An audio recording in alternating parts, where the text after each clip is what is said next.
¿Qué onda, King? ¿Cómo estás? Tonali. Bueno, pues hoy estamos leyendo, estamos con el grupo de doctorado y vamos a ver el, el reto clínico en el mundo experimental. Yo no sé si les pasó que cuando lees el título del reto clínico, lo que uno pensaba es que iba a ser algo difícil de adquirir, ¿no? Algo difícil de llevar a cabo. Pero después de leerlo, a mí me quedó la impresión de que es lo que hacemos todos los días, ¿no?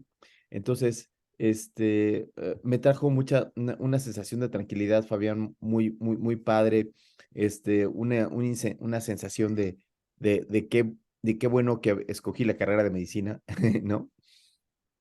La verdad es que veo sonriendo al Alex. Yo también estaba así sonriendo cuando estaba leyendo este capítulo. Me trajo mucha, mucha tranquilidad. Pero bueno, empecemos esta clase y si bien vamos a hacer esta lectura guiada, ¿qué les parece que habíamos dicho que queremos aterrizar parte de esto a mi proyecto de investigación? Entonces, ¿quién dice yo? ¿Quién quiere primero? Alex, ¿quieres arrancar? Fabián, Sí, ¿quieres arrancar con los ah, comentarios? Fabián levantó primero la mano, Alex, Fabián, discúlpame. Fabián. Sí, muchas gracias. Yo creo que como ahorita lo mencionan, pues da un poquito de gusto, porque creo que todos lo hemos tenido, ¿no? O sea, todos hemos tenido esta percepción de que es más difícil lo que hacemos, pero no sabemos cómo verbalizarlo. Y la verdad es que creo que Feinstein hace una muy buena recolección de por qué es un reto lo que es la parte clínica, quererla llevar a la parte de investigación. Porque pues obviamente hay muchas variables, ¿no? Desde cómo evaluamos la información que observamos o sea, lo hacemos de manera ya un poquito automática, aunque no bien sistematizada, y después cómo esto lo llevamos a la toma de decisiones. El ejemplo que podría yo poner, no sé si va para ahí, el ejemplo que yo podría poner ahorita, haciendo comentarios sobre los equipos multidisciplinarios, que seguramente, digo, ya mis compañeros lo escucharon en otra sesión, justamente es ahora cómo integro el pensar y el juicio clínico, no de uno, sino de varias personas en la parte de la investigación. No, o sea, cómo lo mido, si de por sí es difícil medirlo y reproducir lo que hace un solo clínico, ahora eso cómo lo puedo yo medir de manera acercadamente o queriendo acercarse a un procedimiento científico y lo puedo homogeneizar y lo puedo reproducir y lo puedo pues medir en el impacto de algún beneficio para el paciente, ¿no? O un grupo de pacientes. Entonces, digo, a lo mejor estoy sacando la conclusión. No sé si por ahí va el ejemplo que querían o quisiéramos discutir algo del texto. Sí, sí, vamos a ir discutiendo paso por paso, pero creo que es un buen arranque esto que estás diciendo, en donde nosotros formamos parte como médicos de un equipo de trabajo. Sin embargo, la relevancia, a mí me parece que la parte relevante es que nosotros, o sea, todos participamos, ¿no? Los biólogos participan en el diagnóstico, radiólogos, farmacistas, etcétera, etcétera, pero a mí me encantó la parte que dice, sí, pero el clínico se dedica a la parte terapéutica, a la decisión terapéutica, ¿no, Alex? Y eso yo creo que nos hace distintos. Esa es la parte que nos hace distintos. Em, ¿Puedo dar mi punto de vista en este sentido? Totalmente, sí, aquí estamos para eso. A mí me parece que Feinstein trata de convencer a los científicos básicos que lo que hace el clínico es una ciencia y que hace muchos experimentos y pruebas de hipótesis, y a la vez trata de convencer a los clínicos que lo que hacen debe ser sustentado con ciencia y que debe ser reproducible y que esto que nosotros llamamos intuición y juicio clínico realmente es todo un proceso científico que debe ser estandarizado. Entonces me parece que está lidiando con esa ambigüedad porque siento que él tiene las dos perspectivas, ¿no? Es un matemático científico básico y a la vez es un excelente clínico por lo que percibo en sus razonamientos. Entonces siento que trata de encontrar y de mediar este punto medio, ¿no? Sí, sí, yo también creo que ojalá que los básicos pudieran leer este artículo, ¿no? porque este artículo pone, o sea, no tiene esta parte de calidad donde se mencione quién es mejor, si un básico que descubre una prueba científica, si alguien que se dedica a las cosas moleculares o los que nos dedicamos directamente a la toma de decisiones de los pacientes y a la medición de esa toma de decisiones. El gran problema es que a mí me parece, desde mi punto de vista, que se ha dado mayor énfasis a la ciencia básica, por lo menos los premios Nobel, ¿no? Los premios Nobel han sido más hacia los científicos básicos, más hacia el que descubre el Helicobacter pylori, que a los que empiezan a tratar y dicen no hay que darle tratamiento al Helicobacter pylori, ¿no? Entonces, empieza, la discusión creo que no termina, o sea, yo creo que empieza aquí, pero no termina, Sofía, ¿no? Entonces, este primer saque es duro, porque pone a confrontar dos partes, Sofía. Justo retomando lo que dijo Ale, me quedo pensando que lo que hace el capítulo del libro es ordenar las distintas formas, los distintos elementos que componen el razonamiento clínico. Creo que en forma general se distingue como lo que tiene que ver con la información del huésped, la información de la enfermedad, y esto que hace en general es delimitar cuáles son los elementos para poder hacer un juicio clínico, darse cuenta de que no es una cosa mágica que sucede espontáneamente dentro del cerebro, sino que son múltiples procesos que ocurren al mismo tiempo y que tienen que ver con tantos elementos que en el momento, cuando hacemos un diagnóstico o cuando le damos una forma de tratamiento a un paciente, estamos combinando elementos tecnocientíficos, pero también elementos humanísticos y elementos basados en la experiencia empíricos, ¿no? Sí, King, y entonces ve cómo menciona, esto que dice Sofía es totalmente cierto. Entonces, cómo los experimentos al lado de la cama se supondrían, o tú al lado del ojo, ¿no? Enfrente. Supondría que son distintos a lo que ocurre en un laboratorio, pero Así en su es. construcción son exactamente iguales. En la construcción deberían de ser completamente iguales, solo que los materiales son distintos. Entonces, este, nos pone a la par, o sea, nos pone a la par a los médicos que nos han dicho que somos empíricos, que somos medio chamanes, que tomamos decisiones, o que llegamos a ser incluso técnicos, ¿eh?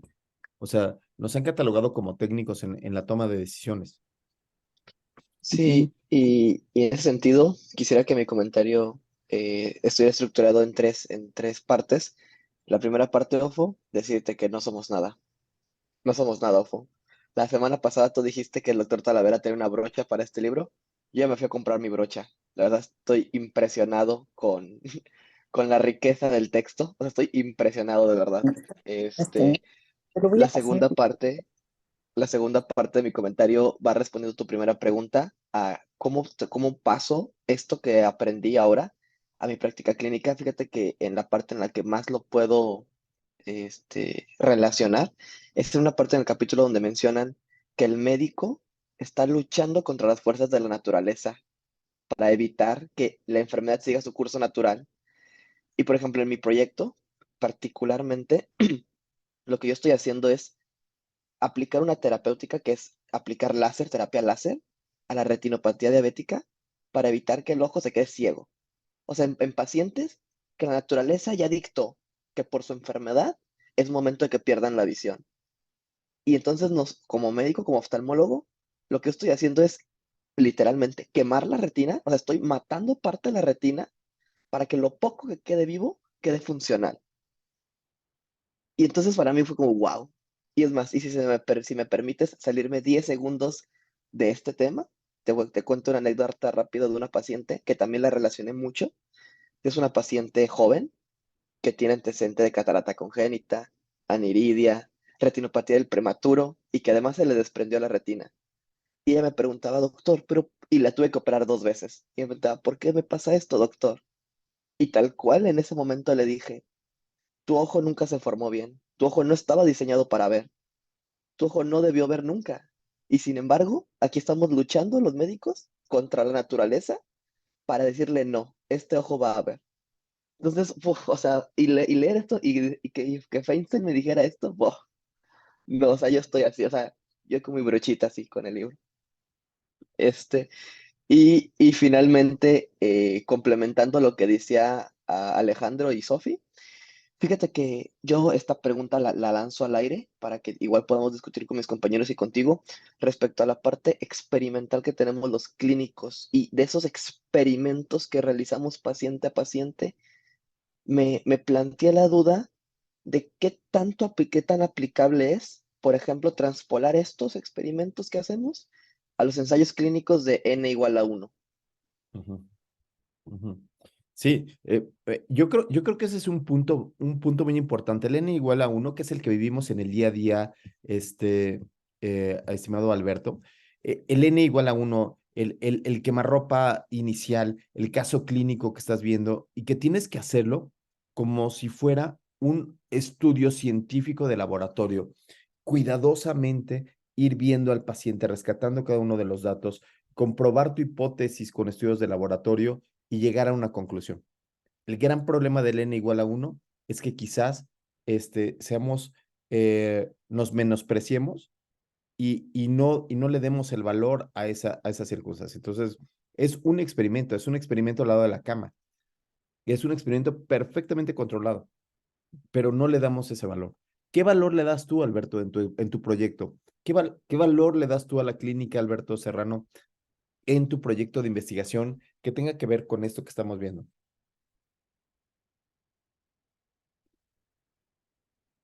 Ay, Alberto, se nos fue, pero Carlos Boyce, te cambio la misma, le hago la misma pregunta de Alberto, o sea, ¿qué Tiene, valor le damos? perdón, tiene el Sí, micrófono Nancy. cerrado. Alberto tiene el micrófono cerrado, pero aquí Sí, ya, está. Ah, dele, doctor Serrano, adelante, adelante.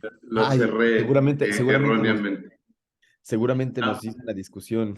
Sí, Bien, varios aspectos. El primero es de acuerdo con lo que previamente han mencionado mis compañeros. Sin embargo, pienso que el quehacer médico cotidiano no es exactamente igual a investigación.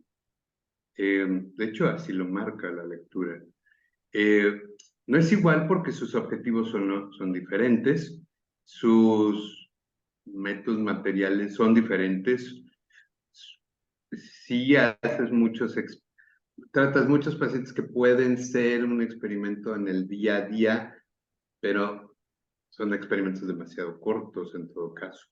En fin, yo creo que investigación no es lo mismo que tratamiento. Sin embargo, es cierto que cuando quieres mejorar como clínico, entonces puedes hacer uso de toda esta metodología que te lleva a medir y mejorar como resultado obligatorio, porque vas a estar analizando cada parte de lo que haces y la búsqueda es mejorar cada proceso. La investigación científica básica, de alguna manera, pone como manifiesta el hecho de que todo lo que se sea medible para asegurar una calidad y un resultado veraz. Entonces, sí se puede comparar, sí, pero no necesariamente se hace. Alguna vez alguien me dijo, todo investigador es un buen médico, pero no cualquier médico es un buen investigador. Entonces, son cosas diferentes. Ahora, ¿cómo aterrizo esto a mi proyecto? Si sí, tengo oportunidad de compartir la pantalla, te enseño claro, claro que sí. Sí, sí, en sí. breve cómo está esto.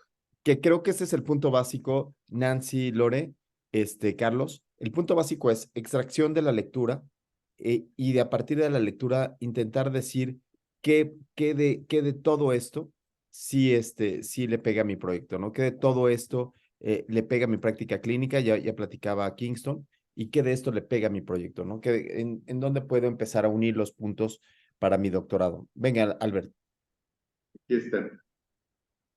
Son 2 diapos. Esta es mi pregunta de investigación.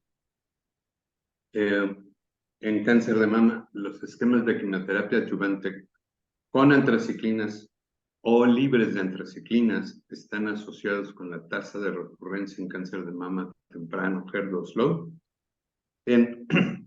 Breve, Espera, cáncer espera, de mama es el espera, cáncer de mama. Sí, Alberto, mande. espera un segundo. ¿Qué parte de la lectura quisieras aquí, hacer el punto? ¿Cuál sería el punto de la lectura que tuviste?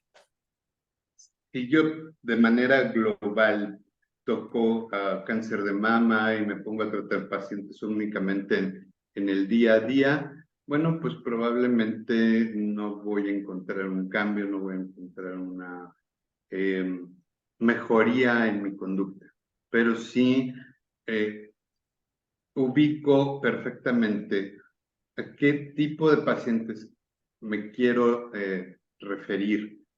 ¿Cuál identifico una problemática eh, no resuelta?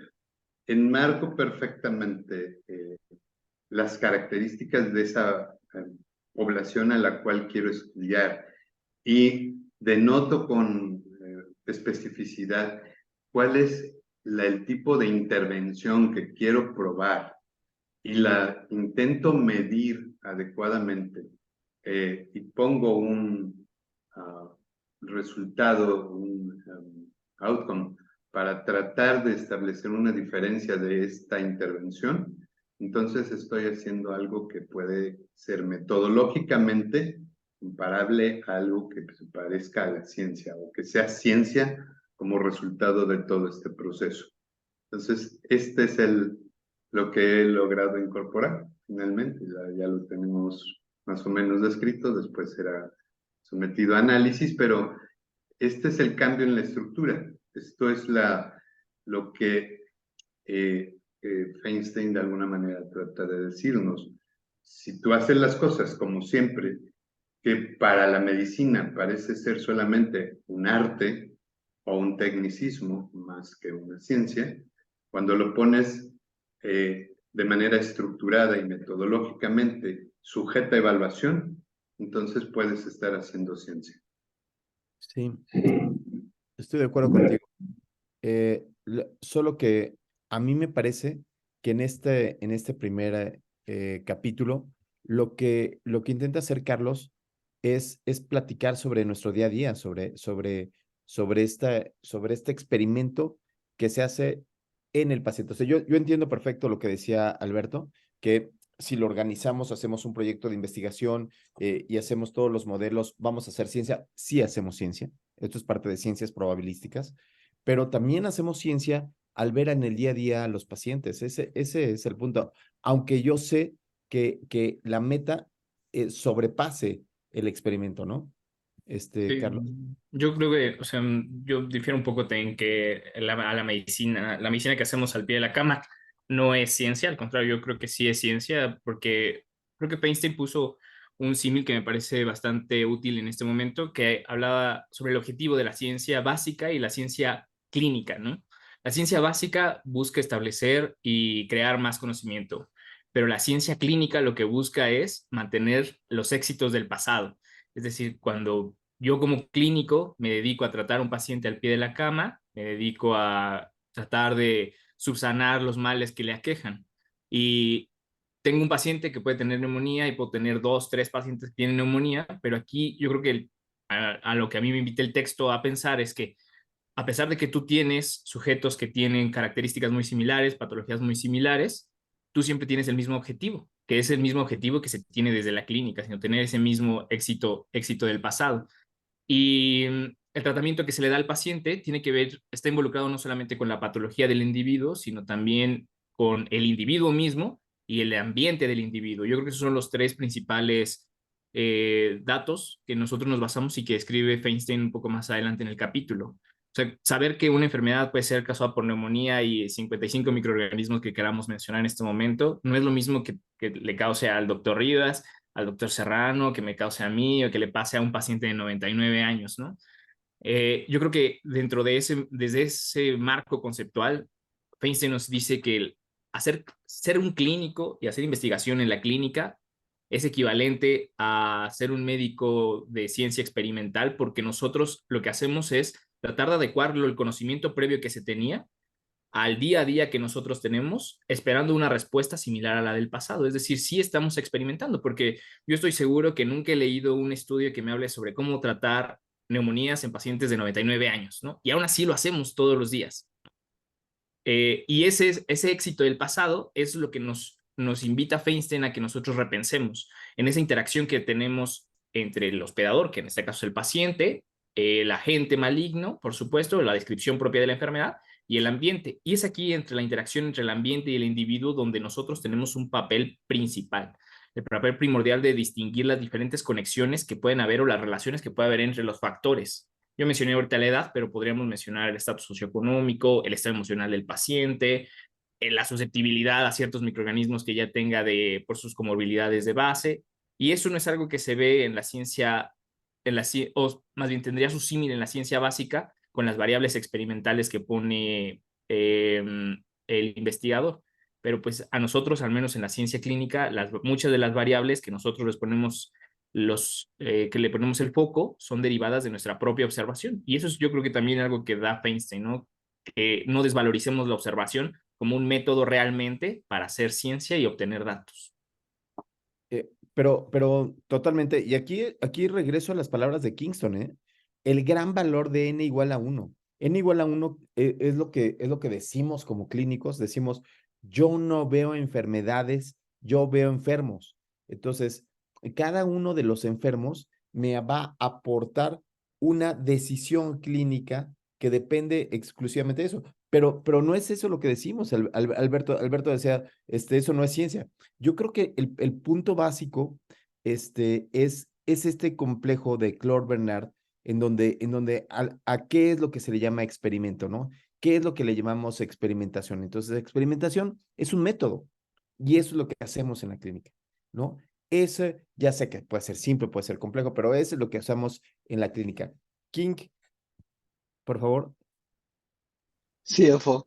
Fíjate que el comentario de Carlos me hizo acordarme de otra de las frases que me gustó mucho del capítulo, que es, se cuestiona en un momento el doctor Feinstein en qué tanto impactamos realmente los médicos sobre la patología común del enfermo. Es decir, si me llega un paciente con un resfriado común, ¿realmente la intervención del médico va a definir o intervenir en el desenlace final? No lo sé. O sea, realmente no lo sé. Y en ese sentido también me cuestiono a mí mismo, cuando se me ocurre una idea de protocolo, cuando se me ocurre una idea para una nueva terapéutica, ¿realmente voy a impactar o simplemente estoy acompañando el proceso normal del enfermo? No lo sé, ¿sabes? Y ese Sí. cuestionamiento es difícil.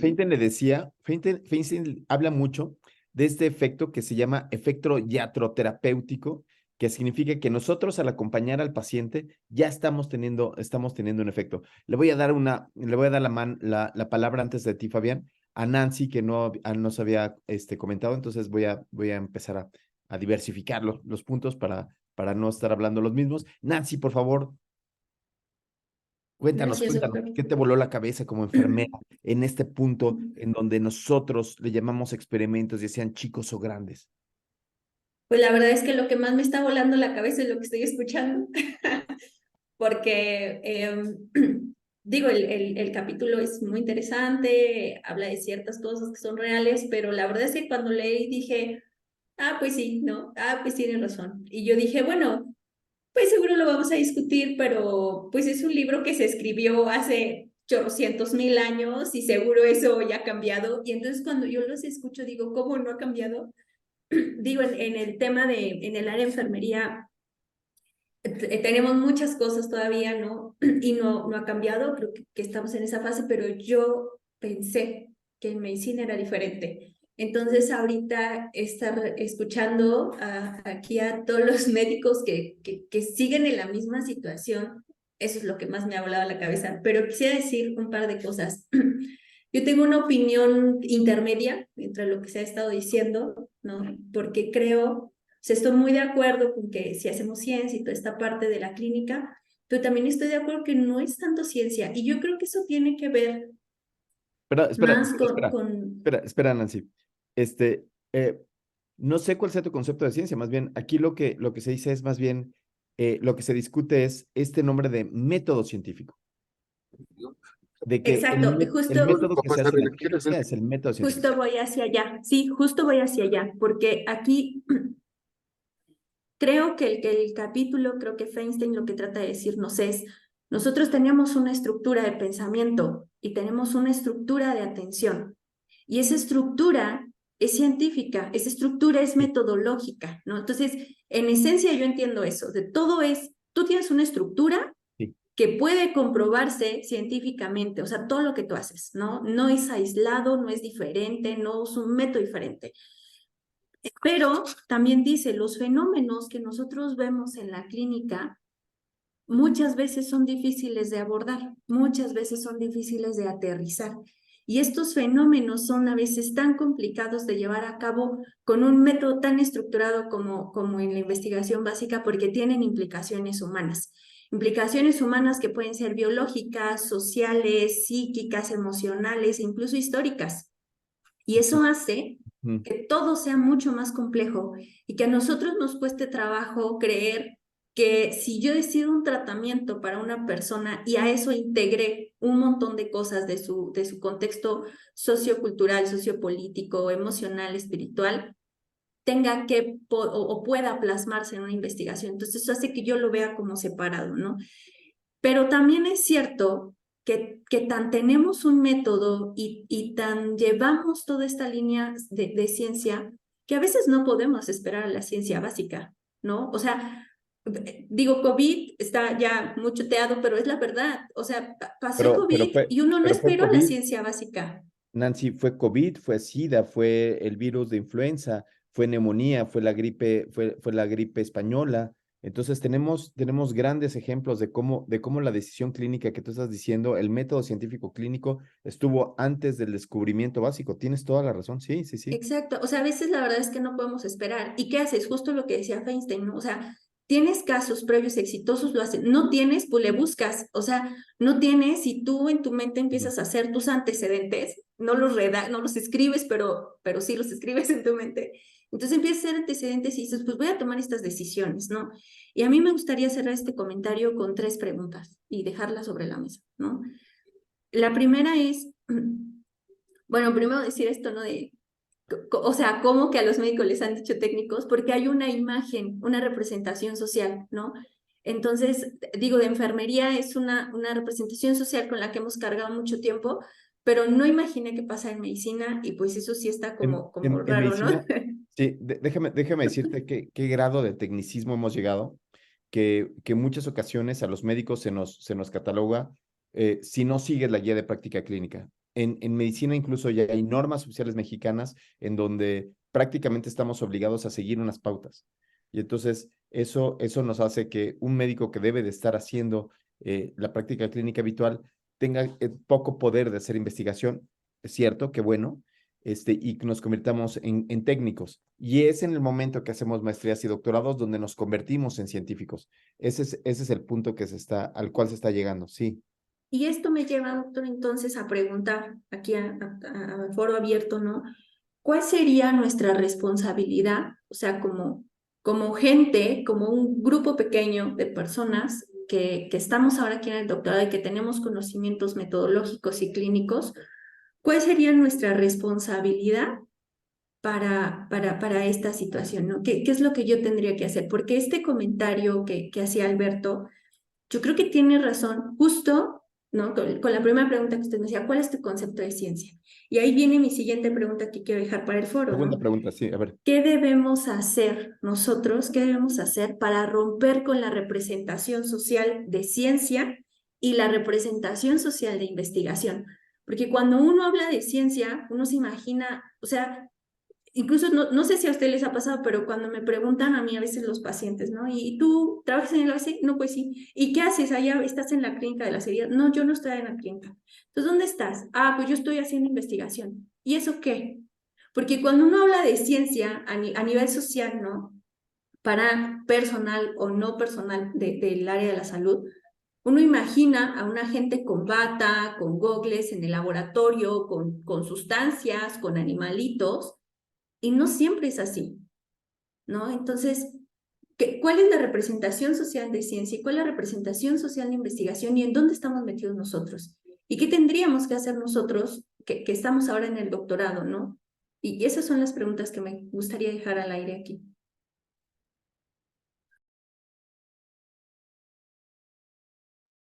Tiene su micrófono cerrado, doctor. Entonces nos quedamos con estas preguntas. Yo creo que la pregunta que engloba todo es, ¿qué es esto de la representación de ciencia? A mí me parece que esa representación de ciencia es lo que nos ha faltado, ¿no? Ciencia técnica, estética, ¿no? O sea, pensemos en los hospitales privados en donde la estética puede más que la ciencia, ¿no? O sea, se sabe que no se hacen determinadas cosas, pero como son hospitales privados, ahí pasan cosas distintas, ¿no? Fabián, por favor, se está complicando esto, se está poniendo muy interesante, se está complicando una lectura que parecía que estaba sencilla, ¿no? Sí, primero que vamos por partes, nos dejó muchas cosas, Nancy. Lo primero es el comentario que nos hace, o sea, le sorprende que a una lectura que tiene más de 40, 50 años, ¿no? Nos estamos enfrentando a los mismos problemas. La verdad es que sí, o sea, sí es cierto, pero porque lo que se está discutiendo es la dinámica que tenemos entre pues, el paciente y su equipo de atención, ¿no? Y Ay, eso Fabián, finalmente llegó el paciente. Finalmente, después de que hemos estado platicando aquí un ratote, apareció la imagen del del paciente, del que sufre, cuando nosotros deberíamos de estar centrados y que ese sería el punto distinto que nos cambia de esos científicos de ratones a la parte del efecto iatroterapéutico que decía Kingston, en donde nosotros quizás nos dedicamos a acompañar a los pacientes. Entonces, eso, bravo, Fabián, que ya trajiste al Pati aquí con nosotros. Bien hecho. Es que, exacto, es que esa interacción no ha cambiado. Y probable, o sea, bueno, yo creo que en nuestra historia de la humanidad, siempre ha habido esa interacción. Obviamente, el cómo interactuamos es lo que ha cambiado, la metodología es lo que ha cambiado, pero esa misma interacción no ha cambiado y no va a cambiar. Incluso cuando dicen, oye, es que la inteligencia artificial también va a reemplazar a los médicos, no, porque solo va a reemplazar la parte técnica, pero no va a reemplazar todo lo demás que va alrededor del paciente y que es importante. Y que en el texto sí viene, que es la otra cosa que quería comentar. Hablaron de la enfermedad, se habló del huésped, pero también en la toma de decisiones, el médico o el clínico, que es una descripción del clínico, tiene que meter un tercer componente que es el ambiente.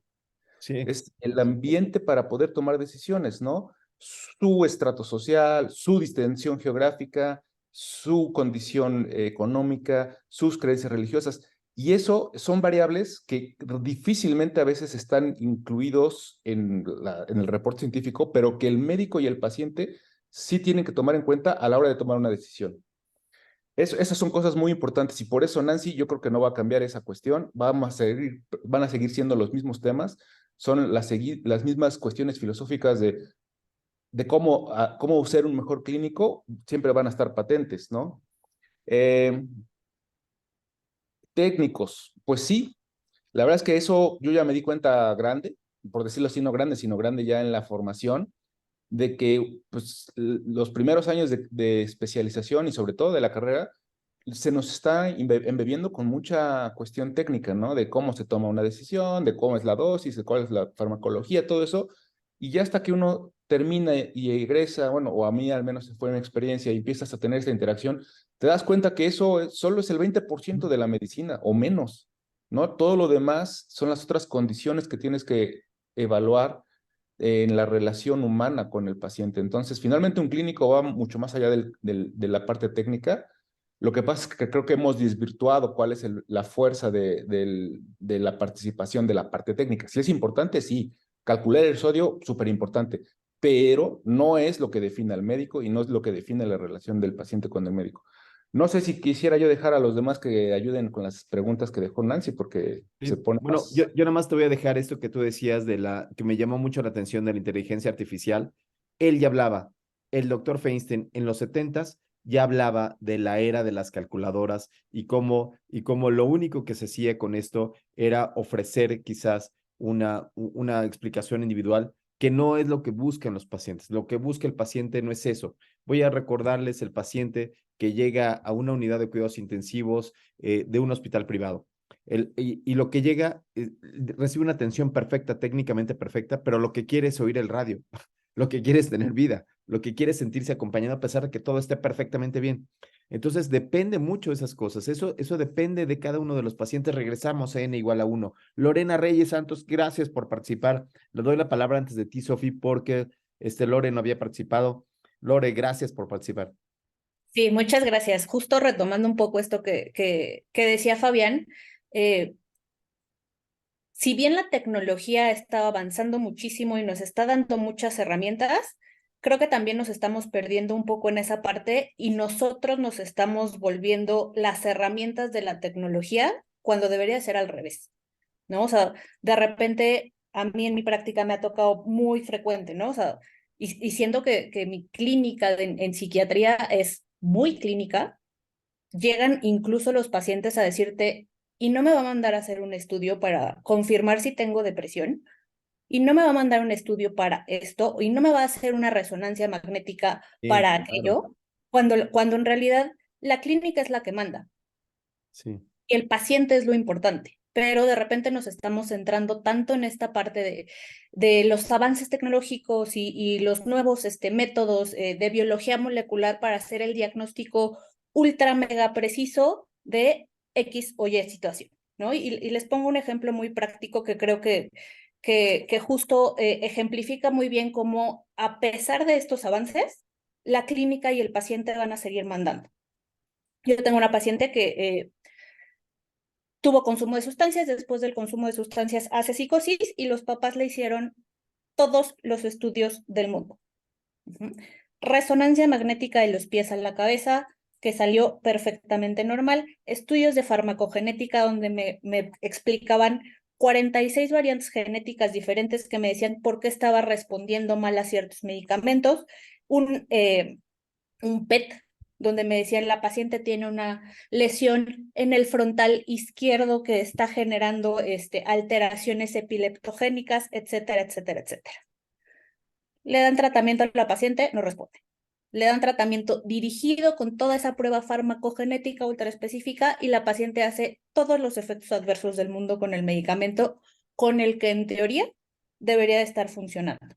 Entonces, creo que nos estamos metiendo mucho en esta parte de nosotros tratar de adaptarnos a este concepto de ciencia básica, cuando en realidad todo debería ser al revés. O sea, deberíamos de estar adaptando estas herramientas a que fortalezcan nuestra clínica, pero a no depender de ellas para tomar estas decisiones en cuanto al paciente. Ay, Lore, tú también como Fabián, gracias por traer al paciente al centro de la discusión. La medicina, New England Journal, JAMA, los premios Nobel han puesto al paciente al lado y han puesto al conocimiento científico, a la eureka, al encontrar una cosa nueva, una nueva acción, un nuevo, recordemos COVID-19, ¿no? El receptor era más importante que la mortalidad del paciente, ¿no? El receptor AC2 era como lo más importante sobre el paciente, sobre esa dificultad que tienen los pacientes. Sofi, ya vi que estás desesperada, pero ¿qué crees que Irán ya dio luz? Irán acaba de levantar su mano, perdóname muchísimo, pero Irán no ha hablado y entonces estoy seguro que no tiene cámara, pero de estar desesperado. Ah, no, perdóname, antes de Irán estaba Roge que prendió que puso la mano primero. Está buenísimo esto porque todos queremos hablar, esto parece ya terapia de psicología. Roge, venga, Roge, Sí, aterrízalo a la clínica, es tuyo, aterrízalo a la enfermería. Vamos a pelotear un poquito más a ver si queda. Justo Feinstein decía, ¿no? Que pues el análisis de fluidos, de células, lo puede hacer cualquier persona, pero al final de cuentas la habilidad de ver reflejado esto, de identificar signos y síntomas, depende del clínico. Y es él el quien va a dictaminar con base en un análisis previo del paciente, del presente, el futuro del tratamiento. Roge, ahora aterrízalo a enfermería. Bueno, en enfermería. Es el enfermero, es la enfermera la que está más tiempo con el paciente. Sí, en enfermería justo tenemos nuestro propio método, que es el proceso de atención de enfermería, que es un proceso sistemático que identifica a partir de una valoración exhaustiva cuáles son los signos y síntomas del paciente. A partir de eso, y basado en la experiencia previa, emite diagnósticos de enfermería y un tratamiento probable con base igual en los éxitos previos. Y al final una parte relevante es el análisis o la evaluación de los resultados para identificar en este proceso cíclico si está funcionando, si está surtiendo el efecto que esperamos, o necesitamos hacer nuevas intervenciones, o necesitamos agregar más elementos del ambiente para complementar esto. Justo esta parte de Norbert Wiener decía algo de que en muchos estudios que se publicaban reportaban mortalidades elevadas, ¿no? Porque era un caso aislado en una enfermedad nueva, y cuando se publicaba un caso similar encontraban pues que la tasa de mortalidad no era tan alta como creían. Y a mí me hizo pensar mucho en la estratificación pronóstica, ¿no? No es lo mismo hablar, como decía hace rato Carlos, de una persona en edad adulta con comorbilidades, que pensar en una persona que realiza actividad física, que sigue una dieta balanceada y que ha tenido un buen tratamiento y que se detecta sobre todo en etapas tempranas de la enfermedad.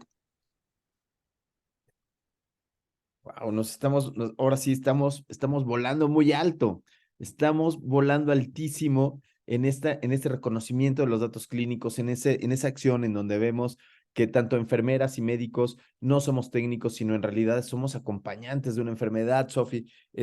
¿Cómo esto de Norbert Wiener, el decir que somos unos ridículos en las publicaciones, somos unos verdaderos ridículos que decimos: el cáncer de mama es la principal causa de muerte en mujeres. Y es cierto, pero no te dice que es 1 en 1 millón, ¿no? O sea, no te dice que es muy bajito y que hay muchísimos otros problemas, que tú le vas a entrar a ese problema, pero casi nadie vende pan frío, ¿no? Casi todos vendemos un pan caliente en nuestros proyectos, en nuestras primeras partes de la tesis, Sofi, donde queremos decir: ¿sabes qué? Lo que yo hago, Carlos Alejandro, lo que yo hago es lo más importante, ¿no? El BRCA, el gen relacionado a la toxicidad, etcétera, etcétera. Y nos volvemos ridículos, Sofi. Nos volvemos unos ridículos a la hora de estar escribiendo unos artículos, a la hora de estar escribiendo la mayor parte de los artículos.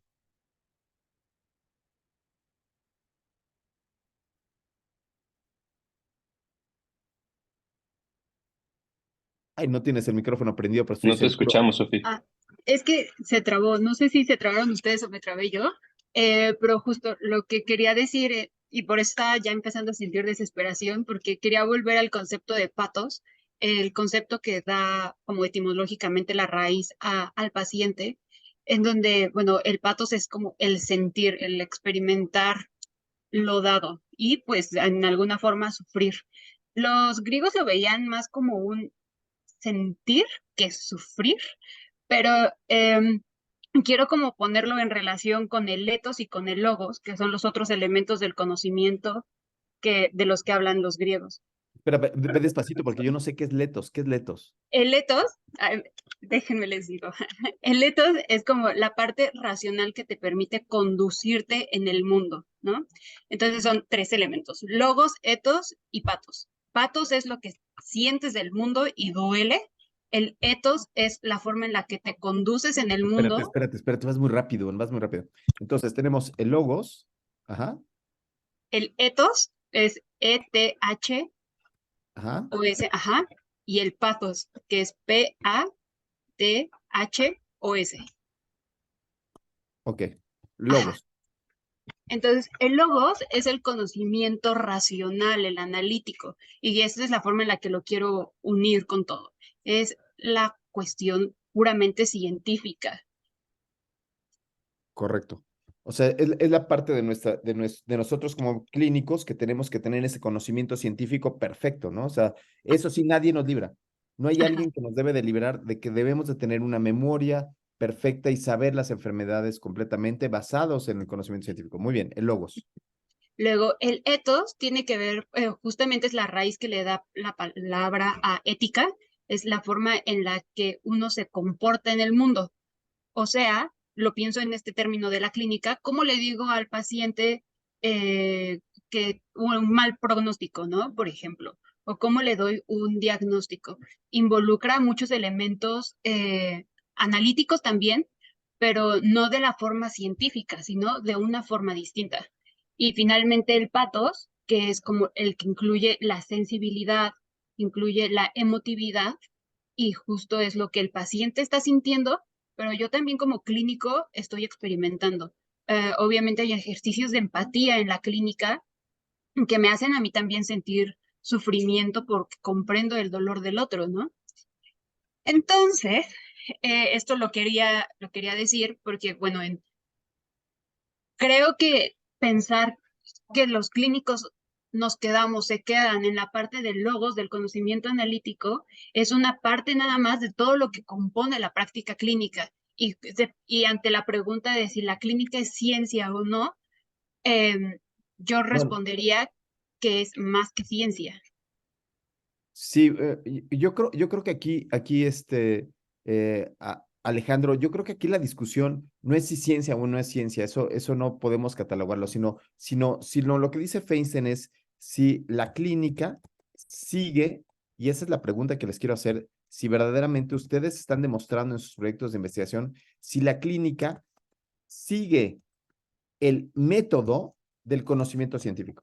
Esto es, yo creo que el punto básico. Una cosa es el logos que decía Sophie, que es la ciencia, que significa este conocimiento científico que ya fue reproducido en otros lugares y que tiene algunas cuestionamientos. Ese es el conocimiento científico, el que ya está publicado, el que ya está reproducido. La pregunta aquí es, si nosotros como clínicos en la clínica seguimos el método científico, ¿qué es lo que dice Feinstein como tal? Que nosotros sí somos científicos, tenemos una hipótesis, la corroboramos y la quitamos. Pero aquí lo importante sería si este conocimiento científico, si este método clínico científico lo estamos aplicando a nuestras tesis de doctorado o nos dedicamos a intentar copiar el modelo de los básicos de las ratitas y decir, a ver, vamos a hacer un proyecto experimental aleatorizado doble ciego y en esta aleatorización a un grupo le doy y el otro no le doy, cruzo los dedos y espero que el azar me dé esa tabla 1 donde no haya diferencias. O si verdaderamente voy a intentar hacer este conocimiento científico un poquito más fuerte. Alejandro Nogués. Sí, yo creo que sí, que la clínica sigue el método científico y los buenos clínicos lo siguen, pero no lo sabían en un principio. Y después yo creo que se pueden estratificar en buenos y malos clínicos y los buenos se dieron cuenta que los seguían. A mí esta frase de Feinstein que dice que los clínicos hemos aceptado complacientemente la doctrina que no está probada, que los clínicos somos muy humanos y muy complejos para la ciencia, pero que eso es claramente un error. Creo que eso se adapta y entonces creo que los esfuerzos ahorita son que sigamos el método científico. Y también algo que ha hecho difícil que se siguiera es justo este símil que intentamos hacer con la ciencia básica. Intentamos hacerlo como si fueran, pues, animales de laboratorio.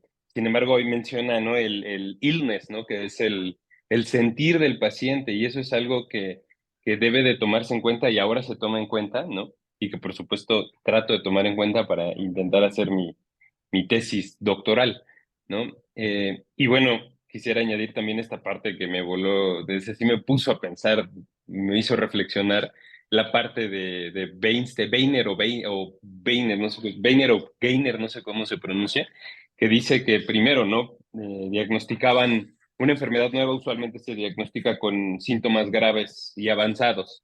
Entonces, conforme mejoraron las estrategias diagnósticas ahora se encuentran en etapas tempranas y esto, ¿no? Dice, y entonces el médico dice, miren, ajá, ¿no? Cómo mi tratamiento es buenísimo ahora, ¿no? Eso me hizo reflexionar porque, digo, yo trato cáncer, entonces en muchos escenarios justamente esa es mi pregunta, ¿no? O sea, cuando vemos ensayos clínicos, yo les digo, bueno, pero ¿cómo era la población basal? ¿No? Y tenemos tratamientos aprobados, debo decirle, que mejoran la supervivencia, pero el diagnóstico de la enfermedad fue, no sé, a un mes, fueron aleatorizados al mes del diagnóstico, y hay otros tratamientos que no fueron aprobados, pero fueron aleatorizados los pacientes 8 o 12 meses después del diagnóstico. Entonces se hablan de sesgos importantes que son reflexionados aquí hace 50 años, ¿no? Buenísimo, sí, el ajá me encantó, el ajá es una locura. Irán Roldán, muchas gracias por participar, no te había dado la palabra, Irán, por favor. Bueno, dos cosas para empezar. Me da mucha risa y tantas cosas. Pero miren, dos. Propongo que hagamos otra hora. Y la otra es que Irán, ¿a poco no está sensacional? ¿A poco no estás esperando? Yo estoy esperando que es ya llegue el increíble. sábado o sea, estás leyendo y estoy esperando que llegue el sábado para poder hablar. Qué bueno que soy el profesor porque puedo hablar más. No, está padrísimo. Irán, te doy la palabra. Está increíble. Ese es Sí. uno. Y la dos es, entre más, peor. O sea, ¿a qué me refiero? Que entre más leo, menos sé. Y bueno, More pero you see, the de less you esta know. lectura, sí, de esta lectura lo que yo tomo en marco de todo lo que ya han hablado es que si vamos a hacer investigación clínica, pues la hemos estado realizando sin darnos cuenta o sin yo darme cuenta. Y además he hecho una gran investigación y ahora que estaba leyendo fue como ponerme aquellos lentes, identificar qué es lo que estoy haciendo.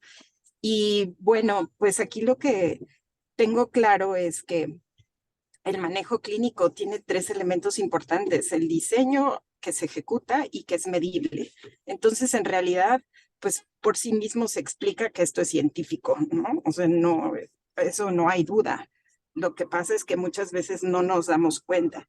Y otra cosa que me llevo es que hay dos actores importantes: el que solicita la atención médica, ¿no? Que es lo que estaban aquí discutiendo mucho sobre el paciente es el que te pide la ayuda, ¿no? Es el paciente el que viene a ti a solicitar apoyo para el acompañamiento y tú es tu campo de acción, ¿no?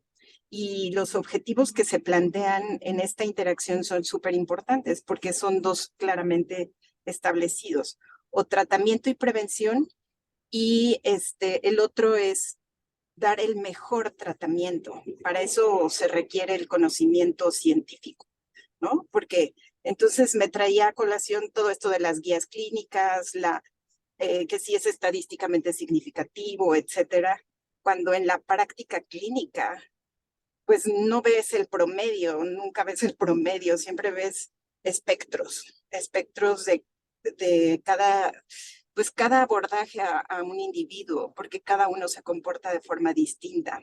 Entonces, pero cuando tú tienes esta observación, que son los tipos pues de pensamientos, o no sé, hay observaciones que decía al final la lectura también, y razonamientos que nos dan el juicio clínico.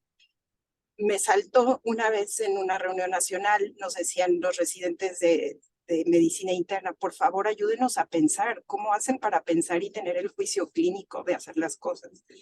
Entonces, yo creo que todo esto me ha ayudado a estructurar, pues finalmente mi pregunta de investigación, porque al final lo que yo observo es lo que me tiene súper inquieta de la presentación atípica de enfermedades en gente muy longeva. Entonces,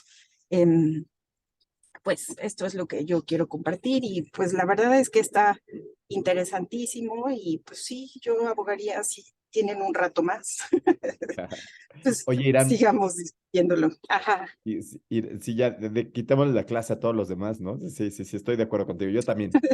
Yo también. Irán, este punto es Santo Cristo milagroso. La medicina moderna es sumamente compleja, ¿no? Es una complejidad brutal la que tiene la medicina moderna. Y a veces Ay, bueno, esa complejidad no se ve en los proyectos, esa complejidad no se ve en las publicaciones, ¿no? Es ridículo decir que necesitas resumir todo en 3,000 palabras para escribir un artículo. O también es ridículo pensar que todo el doctorado de Sophie, todo el doctorado de Lore, termine en una sola publicación, cuando en realidad tendríamos, híjole, que comernos este pedazo de carne de 1 kilo, ¿no? Irlo cortando pedacito a pedacito con un trago de vino, ¿no? Entonces empezamos a ver todas estas complejidades en la publicación, en la forma que redactamos, en la forma que hacemos los congresos, en la forma que damos consulta, ¿no? Entonces, Yo creo que sí nos pega, Víctor, que serías nuestro último participante, nuestro último muchachón que no ha participado, en hablar sobre la complejidad de los datos y la complejidad que va a tener tu tesis de doctorado, Vic. Sí, sí, yo creo que justamente eso es lo que intenta abordar este capítulo del libro. O sea, que el juicio clínico es la integración de pues, la atención de un paciente que se vuelve muy compleja y que obviamente no es, en ocasiones no utilizamos como tal un método porque o sea, nos dedicamos a tratar pacientes y a modificar el tratamiento o el ambiente del paciente y basados en todo lo que viene atrás, ¿no? Entonces, pues es complicado, aunque no nos damos cuenta si estamos haciendo ciencia, pero lo que intenta decir Feinstein es que intentamos sacar los datos importantes, aterrizarlos para poder hacer una ciencia más exacta y no basada en lo empírico o en lo que creemos que es más útil. Sí, sí, sí. Tenemos que ser sinceros. Tenemos que ser sinceros cuando tenemos el consultorio lleno. Tenemos que utilizar casi la intuición para poder hacerlo, ¿no? Entonces, ese juicio clínico que tiene que estar muy afinado, Alberto, ¿no? Entonces, es un juicio clínico muy afinado, donde viene estos tres partes, estos tres tipos que dice Feinstein en la complejidad de la razón humana, ¿no? La descripción de la enfermedad, la descripción del hospedero y la descripción del medio ambiente, ¿no? Alberto. Sí, sí, estaba justamente checando aquí. Hemos mencionado mucho en la sesión que hacemos ciencia y bueno, ¿qué es hacer ciencia? Está diciendo, es una forma de pensar basada en una serie de principios básicos para destacar una observación en un razonamiento lógico o un rechazo de un principio. En fin. Una cosa es tener pensamiento científico, otra es hacer ciencia. Creo que algo Irán mencionó, y ella fue clara al decir que la hacemos sin darnos cuenta. Cuando no te das cuenta de las cosas, no lo estás haciendo. Es cuando nos damos cuenta, cuando lo vamos a empezar a hacer, que podemos llevarlo a cabo. Y creo que esa es la respuesta a la pregunta 1 que hacía Nancy. ¿Cuál es la obligación de nosotros como doctores o estudiantes de doctorado, de maestría, para con nosotros y con la sociedad? Pues es justo eso, darnos cuenta, cambiar y enseñar a cambiar en forma de pensamiento y en la elaboración de métodos que nos permitan confirmar y darle la veracidad de lo que estamos haciendo y convertirlo en un método científico. Que eso es a lo que más le hemos dado peso para evaluar la calidad con la que llevamos a cabo parte de nuestro juicio clínico, que es mejorar las técnicas de laboratorio, evaluarlas, las de radiología, ser más precisas. Pero lo que el mismo Feinstein dice, lo único que no ha cambiado mucho es la parte clínica. Y la única herramienta estricta para evaluar esa parte es la historia clínica, que es la única con la que se puede hacer una mejor evaluación. Centrarse más hacia el paciente y hacer una muy buena historia. Decía el libro, y alguien en la plática lo ha comentado, al menos cuando nos sentamos frente al paciente y tomamos una decisión, intentamos reproducir el conocimiento previo adquirido, terapéutico o preventivo. Pero en realidad esto tampoco se puede muchas veces llevar a la práctica.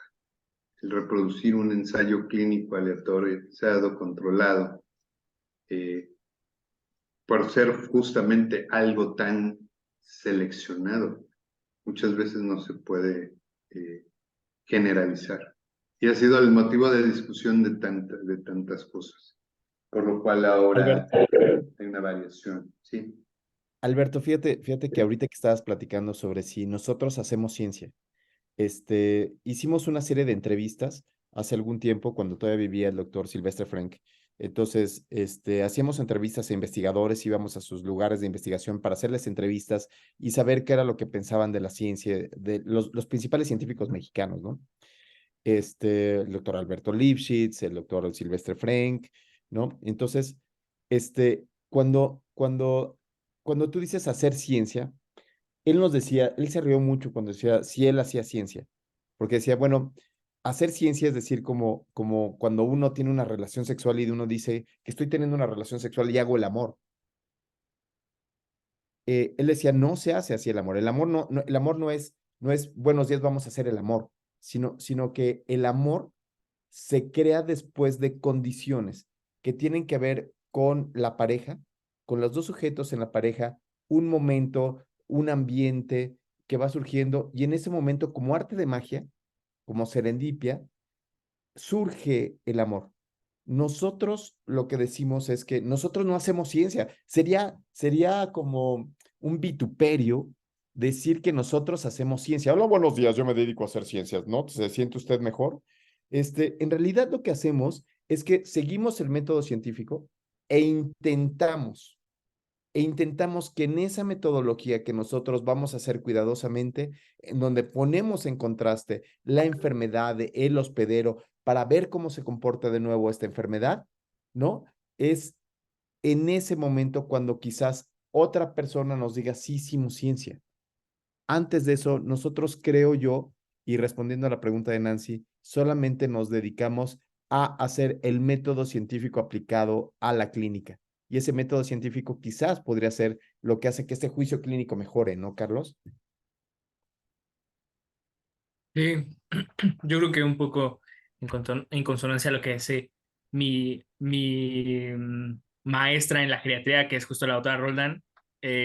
Una cosa que me acuerdo mucho de cuando yo empezaba a hacer R1, R2, que nos conocimos, es que no solamente es como lo que uno ve y escucha, ¿no? Sino realmente son como todas estas variables que involucran, por ejemplo, cuando hemos ido a casa, la doctora Roldán y yo, a ver pacientes, pues uno no solo se fija en el paciente, ¿no? No solo se fija en lo que siente, sino incluso ves el cuarto, ves cómo lo tiene tirado, ves si tiene el oxígeno puesto y tú se lo indicaste, o sea, es como todo el entorno generalizado.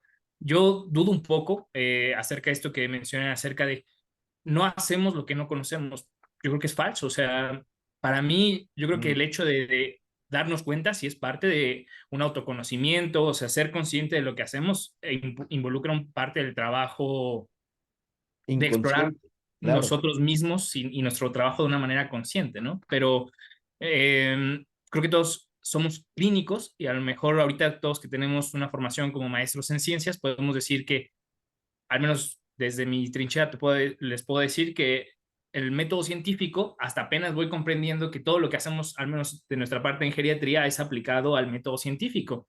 Nosotros lo que hacemos es una valoración geriátrica integral que no es un ingreso de 30 minutos, es un interrogatorio extenso de 40 a 60 minutos, donde incluso hacemos algunas pruebas para tamizajes de síndromes y hacemos una exploración, un interrogatorio tan largo y tan complejo que hay veces que hacemos los diagnósticos que son situacionales, si lo quieren ver así, ¿no? O sea, parte del diagnóstico clásico de los síndromes del DSM-5 o fuera de lo que vemos en los clásicos manuales de medicina interna, ¿no? Sino, ¿qué pasa con estos constructos sociales, ¿no? Que también tienen una implicación en la enfermedad.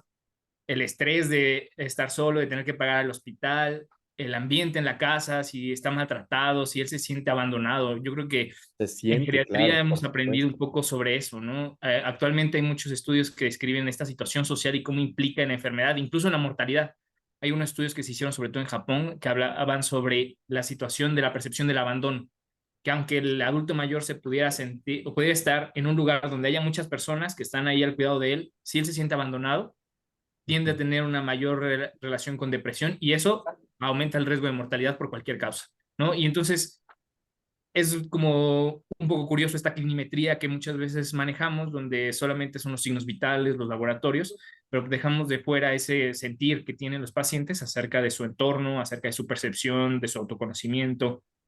Yo creo que ser conscientes de eso y yo creo que también para eso es el doctorado y esto que estamos haciendo, ¿no? Al final del día, Einstein nos enseña eso. No solamente es lo que nosotros creemos que sabemos, sino también es lo que observamos. Y esa observación es tan válida como ir a hacer el experimento con un ratón. Nosotros en la cama del paciente tenemos todas esas variables en la exploración, en el interrogatorio. ¿Por qué no hacer de eso un conocimiento que se pueda plasmar en un papel y se pueda distribuir a todo el mundo, ¿no? Claro, y que finalmente haga ciencia con eso, ¿no? ¿Qué es Nancy, ciencia, más bien, no? sí, Nancy, no podemos con tus preguntas, estuvieron muy rudas, estuvieron muy difíciles las preguntas, pero se nos está acabando el tiempo, entonces voy a dejarlos la palabra a los tres, a Nancy, a King y a Roge, intentando animarlos a que sean un poquito más dirigidos sus conceptos, porque ya quiero dejarles la siguiente tarea. Este capítulo es, como dice Kingston, o sea, no tiene desperdicio, ¿no? Entonces, quiero que para las siguientes clases sigamos ahora solamente a la complejidad del razonamiento humano y de los conceptos de signos y síntomas, hospedero, enfermedad, agente infeccioso, para la siguiente clase. Pero te quiero dar la palabra, Nancy, si puedes utilizar la palabra rápidamente, y después King y Roger. Creo que no me gustaría dejar nada en el tintero, aunque vamos a dejarlo todo, ¿no? No, otra vez no tienes el micrófono abierto. Perdón. Es ya justo como a manera de conclusión, a mí me gustaría rescatar el punto que tocó Sophie de estas raíces etimológicas, y me llamó mucho la atención la parte del texto donde habla, no, que creo que es lo que vamos a abordar la siguiente sesión, ¿no? De los tipos de datos. Me llamó mucho la atención que utilizara disease e illness, y yo dije, ok, puede ser porque la redacción, ¿no? Para que no se repita, no sé qué, pero me recordó un texto que leí antropológicamente de Manuel Amezcua, de Antropología de los Cuidados, y lo publica en el 2000, y tiene un tema ahí de lenguaje, ¿no? Entonces, rápidamente decir que disease al español se podría entender como... Espera, perdí el nombre de la persona que me estás diciendo. Manuel Amezcua. Manuel Amezcua, déjame escribirlo porque no lo conozco y sería interesante para todos tenerlo aquí. Manuel Amezcua. ¿Y entonces él qué escribió? Antropología de los Cuidados. Y Manuel habla justo, rescata estas palabras de disease e illness. Y en disease dice, en español tenemos un montón de palabras, pero no las podemos como acoplar bien. Pero podríamos decir que disease es enfermedad, y es una enfermedad objeto, ¿no? ¿Qué es lo que escribe aquí? O sea, hay una persona que tiene una enfermedad, ya. Ejemplo, ¿qué podrías decir como ejemplo? Tiene diarrea. Ajá, pues es un organismo que reconozco como un objeto, o sea, como un ente biológico, y que tiene una alteración, ya. Okay. Y illness se podría traducir como padecimiento, que es justo lo que decía Sophie, ¿no? Esta parte del sufrimiento. Deshidratación. No, aquí es la enfermedad síntomas. sujeto. Esa enfermedad sujeto ya involucra lo que llamamos el contexto socioeconómico, ¿no? Pero no involucra todavía lo cultural, y no involucra todavía de lleno el tema espiritual. Y eso ya lo lleva a llamarse como malestar, ¿no? Entonces esto es bien interesante, porque en esta parte yo sumaría, donde habla justo de este abordaje del ambiente, yo sumaría justo la parte espiritual, que todavía nos falta un poco, ¿no? Entonces, rescatar ese punto y dos conclusiones. Uno, que sí debemos ser conscientes de lo que estamos haciendo, pero no porque no podamos hacer algo que no conocemos, sino para reconocer y darle nombre a lo que estamos haciendo, ¿no? Y la segunda conclusión es, entonces, la ciencia se construye en conjunto, y aunque yo de manera individual no puedo llegar y decir, yo hago ciencia todos los días, sí puedo llegar y decir, yo aplico el método científico para poder construir la ciencia, ¿no? Porque así como esto de hacer el amor era una pregunta que yo tenía de adolescente, ¿por qué dicen que hacemos el amor?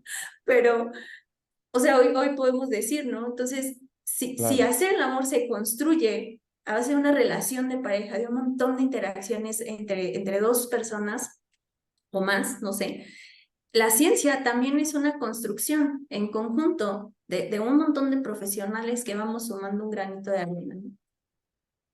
Me gustó mucho esa conclusión. La ciencia se construye en conjunto, no es más el básico ni menos, sino la ciencia básica sin duda entra el logos que decía Sophie, el pensamiento, el paciente, el que sufre y sin duda el que intenta interpretar esto y toma una decisión que puede ser el médico. Entonces, ni uno ni otro, todos estamos en ese conjunto del pensamiento científico.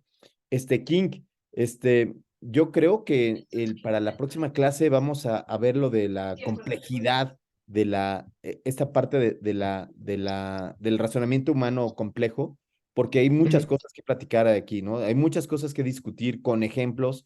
Nancy nos dejó con muchas ganas de seguir aprendiendo más cosas de los conceptos de disease, host y sin duda illness. Yo creo que esa es una parte que es muy importante para sus proyectos de investigación. En los proyectos de investigación terminamos siendo tan reduccionistas que decimos, voy a incluir pacientes con diagnóstico de diabetes mellitus, ¿no? Y no es quizás solo la diabetes mellitus, sino son pacientes que viven con diabetes, que tienen estas características de síntomas y que están aclamando atención. Entonces, para la próxima clase vamos a ver la complejidad de los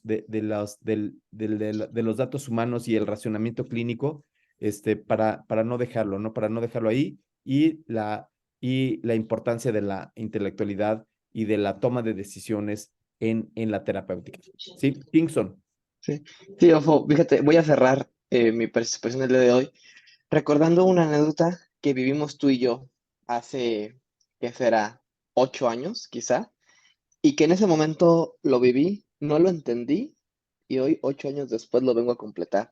Te pongo el contexto, estábamos tú y yo en una junta ahí en la Facultad de Medicina con los profesores de epidemiología, y al final de la sesión preguntaron la opinión de un alumno. Yo opiné justamente esto, que yo pensaba que la medicina estaba aplicando el método científico. Y un doctor me confrontó y me dijo, estás muy joven para entenderlo aún, pero la medicina no es el método científico. Entonces yo te volteé a ver y te dije, ¿tú qué opinas? Y tú me dijiste, no sé, no es el método científico, pero se basa en el método científico. Y hoy, 8 años después, he llegado a la conclusión que quizás la medicina no tiene por qué abrazar o ser el método científico. Quizá la medicina tiene que tener su propio método, quizá la clínica tiene que ser el método clínico, porque como lo dijeron en el inicio de la sesión, son objetivos diferentes, son métodos diferentes, son pasos diferentes. Entonces, quizá dejar de casarnos con la idea de querer aplicar al 100% el método científico y quizá empezar a acuñar esto del método clínico. Eso es con lo que yo quisiera cerrar hoy mi participación. Fue muchas gracias. Sí, King, y fíjate que ahorita que lo mencionas, en la primera parte del libro que leímos la vez anterior, lo que se intenta decir es que es la ciencia clínica. La ciencia clínica que no persigue, fíjate qué interesante, la ciencia básica o la ciencia en general persigue encontrar algo nuevo, encontrar algo novedoso, descubrir cosas, ¿no? El descubrimiento de las cosas, ¿no? El descubrir. Y la diferencia de la ciencia clínica es que en este caso la ciencia clínica lo que quiere es ayudar al paciente, disminuir el dolor del paciente, acompañar al paciente, acompañar al que sufre, evitar el sufrimiento. Entonces, la ciencia clínica yo creo que tendría este punto más de aplicación, y la ciencia básica tendría más este mundo de innovación, de descubrimiento. Aquí, antes de darle la palabra a Dulce, que no había visto que ya estabas aquí, no te vi, Dulce, discúlpame. Antes de darle la palabra a Dulce, lo que nosotros hemos intentado competir es competir en el número de publicaciones, competir en el número de hallazgos, en ver qué es lo que... Entonces, quizás aquí podríamos decir, no debemos de competir, y yo me quedo con estas palabras hermosísimas de Nancy, donde descubre que en realidad hacer el amor no significa solamente la reproducción, ¿no? No significa juntarse y reproducirse, sino significa construir algo, construir una relación, construir algo que está funcionando así. Dulce, las palabras finales. Hola, doctor, gracias. Yo nada más quería decir que a mí me parece que el método científico como cimiento de la clínica, o sea, de lo que hacemos en día a día, sin duda lo que hace es fortalecer este concepto que tenemos del paciente como individuo y de nosotros médicos como individuos también. Entonces, pues todo el complejo médico-paciente y el ambiente que lo rodea, eh, cuando se respalda de este método científico, pues no solo puede reproducirse, transmitirse, sino que tiene ese peso en el que no deja duda de que se hace una buena práctica médica. Nada más quería como decir Mira, que con esas palabras que tú el método dijiste, científico tiene un peso muy importante. con esto que tú dijiste, yo creo que podríamos terminar hablando de esto que nos compartió Sophie.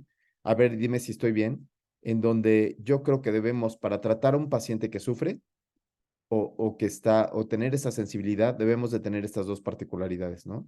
O sea, la ética en el comportamiento con ellos y el conocimiento científico. Pero sin uno y otro no funciona, ¿eh? Entonces, ese es el gran problema, que es como estar nadando.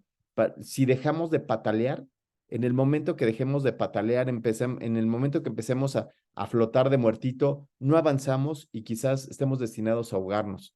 Entonces, por eso es que es tan importante la reflexión, por eso es tan importante reflexionar en estos temas, porque es muy fácil que nos olvidemos de estos apartados y que terminemos ahogados en tanta información, en tantos expertos que nos vienen a hablar sobre cuánto éxito tienen y cuántos pocos individuos hablan sobre el éxito que no tienen, sobre las dificultades. Los congresos se basan, estimada Lore, en cosas maravillosas, en Disneylandia, en nuevos tratamientos, en nuevos proyectos dirigidos a moléculas indicadas, a genes que indican por qué ese paciente tuvo esa respuesta adversa a los medicamentos. Cuando lo que nosotros queremos ver es qué pasó en los sentimientos, qué pasó en los síntomas que presentaba el paciente, cómo mejoró y cuáles fueron los errores, quizás para no repetirlos. Ay, me encanta esta clase, Dulce, me encanta, Irán, me encanta. Qué lástima que no te veo, Irán. Me gustaría verte un día para ver, igual y te veo en la calle y no te Aquí está, reconozco. doctor. Aquí estoy. Es que llegué. Irán, pero Irán está velada, Carlos, a ti todavía te conozco, pero Irán está en contra Soy de yo. la luz. Irán Igual, está en contra si de nos la luz, ponemos entonces contra la ya luz no para vemos que le nada. conozca el rostro, doctor. Deme un segundo. Quiera conocer a Irán. Hágase. Hágase. Ay, Irán, muy bien, No, pero ahí ya estoy medio te contra la conozco. Bueno, luz. algún día nos veremos, ¿no? Sí, sí. Algún día comeremos juntos, ¿no? Para seguir discutiendo y bebiendo. Yo propongo mi casa. Ya está. Ok, la siguiente clase, Irán, ya te vi un poquito más. La siguiente clase vamos a ver la complejidad de los datos, esta complejidad que dejamos en el tintero, ¿no? De cuáles son las diferencias entre enfermedad, agente etiológico, hospedero, microambiente, sintomatología, y que en esta ocasión no pudo llegar a sus proyectos de investigación, pero me gustaría que pusieran ejemplos para la próxima ocasión, ¿no? Ejemplos de su práctica clínica, de su proyecto, ¿sí? Y entonces, ojalá que podamos llegar también a la parte del concepto de la intelectualidad, de qué tratamiento le voy a dar. No qué tratamiento va a ser técnico, sino qué tratamiento es el que espera mi paciente, ¿no? Y entonces, y con eso acabaremos el primer capítulo antes de pasar a la siguiente clase de la evolución de la investigación clínica, que quizás aquí muchas de las palabras, como dijo King, nos van a caer muchos veintes cuando empecemos a leer eso y decir, ajaja, ¿qué es eso del método científico aplicado a la clínica? ¿Por qué tengo que hacer una gran historia clínica?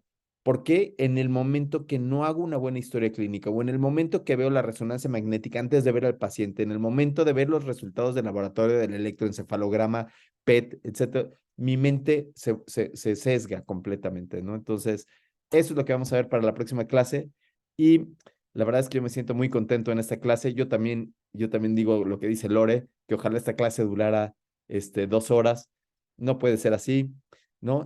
Creo que ya está Lino esperando a la siguiente clase, ¿verdad? Ya está Lino tocando la puerta y entonces no quiero pasarme del tiempo y les mando un abrazo grande y espero que les vaya muy bien en esta semana de reflexión y que además de todo, Dulcecita, que hacer el doctorado reflexionando este tipo de cuestiones sea más sabroso que solamente la búsqueda del conocimiento. Va a ir más allá la búsqueda del conocimiento.